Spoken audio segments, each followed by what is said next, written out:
You have to stop being who you really are. Stop being the real you.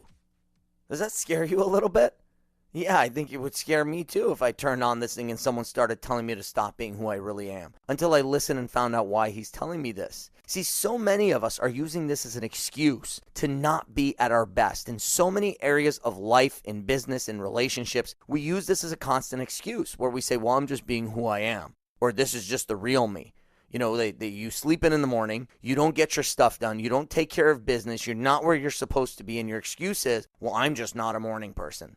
Well, what kind of a person are you? Are you an afternoon person, evening person? What are you? Because if you're an evening person, hey, great. Get your ass to sleep at night so you can get up in the morning and make it to your meetings on time. Or if you're not a morning person, what does that really even mean? You know, does that mean that you're just grumpy in the morning and grouchy and you yell and scream at people? So are you just a mean person? Are you a bad person? What are you? Right? So we give this excuse when it comes to the mornings. We give this excuse when it comes to sometimes having a bad attitude. I haven't had my coffee yet. Well, why do you have a bad attitude? Right? If we were to admit to ourselves, hey, we have a bad attitude because we're too lazy sometimes to listen to what other people's needs are and focus on their needs. And in a selfish way, we have a bad attitude with people. But guess what? We use the excuse of, oh, I just haven't had my coffee yet. No, you know, if you have your coffee, that'll do a couple of things for you. But changing your attitude is not one of them. The only person who can change your attitude is you. Or I love people who say they're big-boned. And I say this at my events all the time. And someone was like, whispered it to me. They're like, it's not big-boned, it's big-boned. Yeah, I know, I get it. I know my grammar, right? You are not big-boned, my friend, right? We got to stop giving this excuse. People are overweight because they eat crappy food and they have a sedentary lifestyle. And more importantly, they're just eating garbage, right? And they're eating too much food, too much of the wrong foods, consuming processed carbohydrates, all this stuff that I've talked to you guys about. And they think that they're overweight because they're just fat. No, you are not fat, my friend. You are an incredible human being with a beautiful, sexy body with plenty of muscles and really nice curves, believe it or not, underneath all that fat. We just have to get those layers of fat off, right? But giving the excuse of saying, this is just who I am, is the worst thing you can do. And by the way, that's why you don't look at yourself in the mirror and ever call yourself fat. And that's why I would never call any of you fat. I refer to people being overweight. I refer to people being fat, all that stuff. But I would never look at an individual or look at myself in the mirror and say, hey, I'm fat. I'm ugly, I'm stupid. Those are labels you never put on yourself. But the thing is, so many of us love this excuse of saying that we're just being the real us. I'm just being the real me, right? It's just a bunch of garbage. It's a bunch of excuses that we have for why we're not willing to say no to the ice cream. I mean, yesterday, you guys should have seen me. Man, I found these Reese's Pieces cups in my house, and I went to town on these things. I mean, I ate like 4 or 5 of these things. It was the stupidest thing I could do. Now, see me, I weigh myself every morning. So I woke up this morning, and would you believe I gained 2 pounds? Now, I can't believe I didn't even eat 2 pounds of Reese's Pieces cups, so I don't know how I gained 2 pounds, but this is the way the body works. You take in all this sugar, and now all this water comes in, and who knows, maybe after having those, I cheated on a couple of other things or whatever because I was like, oh, well, I've already eaten like crap today anyways. But see, if you use that as an excuse, you're going to be overweight. Imagine if I did this for a year, where I just ate whatever I wanted to. I love those little Reese's Pieces cups. I love chocolate. I love ice cream. I love pizza. I love all that stuff. But if I ate it every day, guess what? I'd be fat. And then guess what I would tell people? Well, I'm just a fat person. I'm just big-boned. You know, it's not my fault. Of course it's your fault. You got to take responsibility for who you are. You got to take responsibility for how we treat people. We've got to treat people with respect. We got to treat people with love. We got to be happy. We got to be in a good mood. In the morning when we wake up, we don't need to be in a bad mood. Trust me, we are all morning people. I assure you, genetically, I can tell you I've studied evolution pretty in depth. And let me tell you, my friends, we're all cavemen. By the way, if you haven't listened to that episode, go back and listen to it. That's your homework assignment for today. We are all cavemen. So as cavemen and cavewomen, let me tell you, the bottom line, if you are not a morning person, you are a dead person. In nature, as a caveman, you cannot survive, meaning every single human being alive today is a morning person. Genetically, you've been designed to be morning people. Now, if you're not a morning person and you're really groggy and tired in the morning, well, maybe that's because you're staying up too late, right? You're burning the candle at both ends and you're staying up too late. Or maybe you're like, but Armand, just the other day I went to bed really early and I was still tired. Yeah, because you have a lifetime of practicing not getting up early in the morning. So when you wake up at a reasonable hour, your body thinks that you're up in the middle of the night. It doesn't know the difference, right? So you just got to let it adjust. And at some points, you just have to get over it and say, hey, I'm going to be in a good mood. Now, in your business, some of you say, well, I'm not a financial person.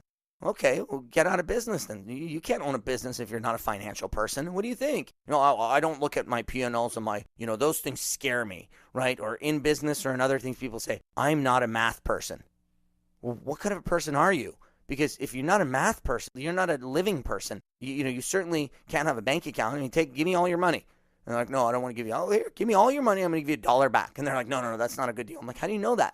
I thought you weren't a math person. Also, you do know that if you give me $100,000 and I give you $1 back, you know 100,000 is more than $1. So you're a math person. You just don't like to do long division and multiplication and fractions and all this stuff because you haven't bothered doing it. So don't tell me you're not a math person. You are a math person. It's not who you are. It's a trait that you've developed. It's something you've gotten really good at practicing. So you're overweight because you've gotten really good at overeating, right? You don't have the body you want because you've gotten really good at not going to the gym, right? You're mean to people. I'm just a mean person. No, you've just gotten really good at forgetting that other people have feelings too. Right, and I was talking to this person the other day, and she was telling me how she was like, this is just who I am, right? And she was treating other people like crap, and she was being a pain in everyone's butt and all this stuff, and she's like, this is just who I am. And I was like, what do you mean this is just who you are? Because if this is who you are, you don't deserve to, you don't deserve to go through life every day because you're being mean to people. You're hurting other people. What do you mean this is who you are? Who you are is not this. Who you are is who you choose to be, right? And holding yourself to that higher standard. And then in business, I see it all the time, right? People say, I'm not a financial person. And then what I love is this one. People listen to my stuff, right? They read my book, they read my articles and stuff, and they come to me, and then I'm talking to them about their business, and they're like, Armand, well, yeah, I'm just not,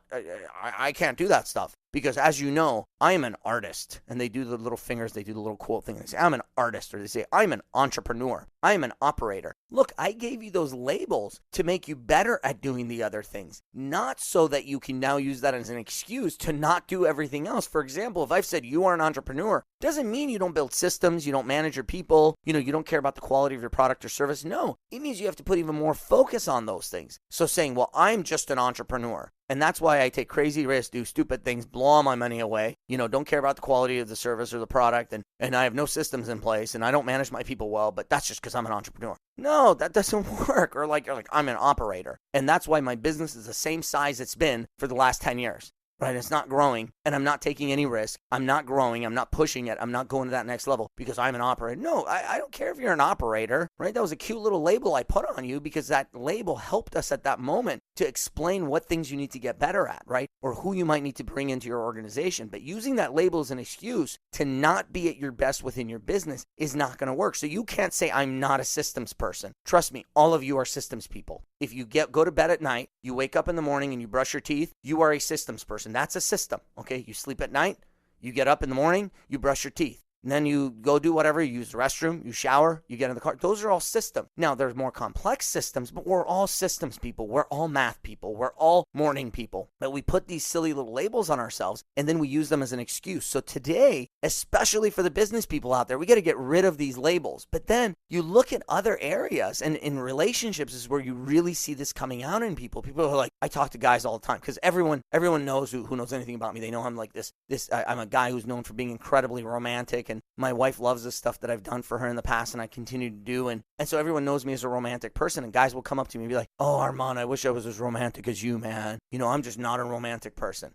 Like, what does that mean you're not a romantic person? I mean, romance is not really that hard to do. It depends on your age and where you're at in your relationship. But romance could be as simple as flowers. Romance could be as simple as saying a few words. Romance could be as simple as, focusing on some of the simple things like how you act and where you take someone and putting a few minutes of time and effort into planning where you're going to take, for example, a girl you're with or a guy or whatever it is, right? But it's all about that. It's not about saying, I'm just not a romantic person. And a lot of the people who claim they are not certain things, right, claim to be not to be a lot of things. And so they're not romantic, right? Or I hate these people who are like, well, I'm just not into that stuff. It's like, but your husband or wife likes to go to the movies. I'm just not into movies. Well, too effing bad. You should have thought of that before you got married or, heck, before you started dating, right? So you can't say, I'm just not into the movies. Well, if they are, guess what, dude? You better get into movies, right? Or they're like, well, I'm just not into partying. Well, if the person you're with likes to go out, right? I'm not telling you to go out and get drunk and do drugs and things you don't want to do, but if they like to be in an environment where there's dancing and music and things like that, again, you got to put yourself there.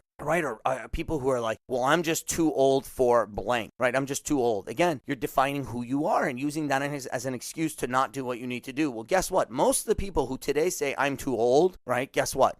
They used to say I'm too young. And they said I was too young. And some of you say you're too young today. They say I'm too young, I'm too young, I'm too young. Until one day they start saying I'm too old. Because see, it's just an excuse. You're using his age as an excuse for whatever it is. So many of you today, if you're over the age of 40 or 50 and you're using youth as an excuse, you're like, well, I'm just too old to do this. I guarantee you we go back. And when you were 20, or when you were 15, or you were 25 or 30, you were using the excuse of not being old enough for many of the things you didn't do in life. Yes, I'm talking to you. As you're sitting there listening to this, I know you're remembering all those examples in life where you used to say you were too young to do things, and now you're saying you're too old to do things, right? And you know what's funny? Even as you're sitting there right now in this age, you still think you're too young for certain things that you should be doing, but you're too young for them supposedly, right? And then there are other people out there right now who, let's say you're an entrepreneur and you're in your early 20s, right? Or just at some point in your career, it's early in your career. You use that as an excuse to not be as good as you should be because you say, well, I'm just too young. Well, guess what? You're not too young. So, my friends, you are not a mean person. You are not angry. It's not that you're not a morning person. You're not big-boned. It's not that you're not a math person. I'm not a people person. That's the other one. I'm not a people person. I'm like, really? You didn't come out of your mother's womb? Where the heck, where were you? What kind of a person are you? Are you a, like a cheesecake person? Did you pop out of cheesecake? Did you, are you a car person? You pop out of your car? No, you're a people person, right? It's just, you just haven't chosen to decide to take an interest in other human beings and have good conversations with them. And, you sometimes are getting shy. Well, don't be shy. Or sometimes you're just selfish and you don't care about other people. Well, maybe you should care about other people. Go up to people, talk to them. I'm not a people person. Yeah, trust me, you are a people person, right? Finances or math, or I'm too old, I'm too young. All this stuff is just excuses. So the lesson for today, my friends, is this. Let's get out there today and let's focus on being our very, very best. Yes, you should be yourselves. And I know some of you are disappointed right now because you're like, damn it, the title to this thing, and at the beginning you told us I shouldn't be who I really am. Well, here's what I'm telling you. I want you to be who you really, truly are on the inside. Not the labels that you've put on yourself, or not the labels that society has put on you, especially for the younger people listening to this. Forget the labels that your friends and family and television has put on you. Okay, you are not a fat person. You are not all the things that you've been told you are. God forbid if you're one of those folks who's been told in school you're not smart, right? Trust me. Trust me when I tell you, the people who told you you're stupid, they're the stupid ones. Okay, and if you're one of the people who's gone around telling others that they're not smart or that they're fat or labeling them with these horrible things, you have to stop labeling those people. So today is a day I want you to commit to being the real you. Being the real you meaning being the best you. Tapping into the best resources that you have as a person and being the very, very best that you can possibly be. Hey, I love you guys. Thank you for listening to my podcast. Tell people about this podcast, would you please? But don't tell them to listen to this episode. They're going to take it the wrong way. They're going to think you're calling them fat or something. So tell them to listen to tell them to listen to the last couple of episodes about like websites and stuff or some like random thing and then be like, oh, I just listened to this episode and it was pretty cool. Anyways, get out there, please. Lead with your heart every single day. And I'm always here for you if you need anything. Love you all. Get out there. Have an amazing day. Oh yeah. Lead with your heart.